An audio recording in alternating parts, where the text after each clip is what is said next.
handle your interactions with your provider a little bit more smoother when it comes to having questions about procedures and policies when it comes to your healthcare options. Okay, so just like we've talked about before, you always have the option of no, and you always have the option of understanding. So sometimes we don't know exactly how to go about that. So here is a simple acronym that you can use that help you remember how to ask the right questions. Okay, and it's simply put as use your brain. Okay, so we're going to break down the word brain into 5 different words. Okay, so the first word will be B, benefits, for in brain, right?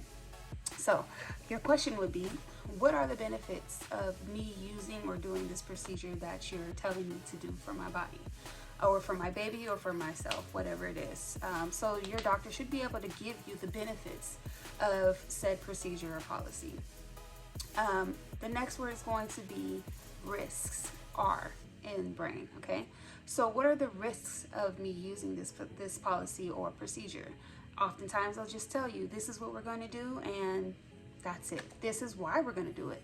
But they don't always tell you what the risks are. Okay, so it's good to know what the risks are of this procedure or policy that they are trying to present to you. Okay, your next is going to be A, for alternatives. Okay, so yeah, there may be benefits and there may be risks, but maybe neither one of those work. So what are the alternatives that you can use instead of said procedure or policy? Okay, so they may have some alternatives, some holistic alternatives, or maybe no alternatives at all, but at least you'll have the option of asking. Okay, the next is going to be I, for intuition. Okay, and this may be one of the most important ones to me personally anyways.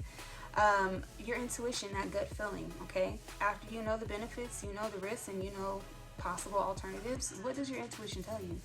Does it say to go along with it, or does it say not to? And remember, the choice is always yours. Okay, so the very last one is going to be, what if I do N for nothing?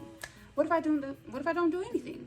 What would happen? So in a situation like that, you would say, hey, how about we do nothing for the next hour and see what happens?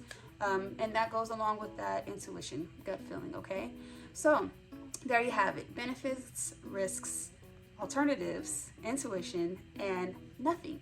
Use your brain. Okay, so I hope that helps.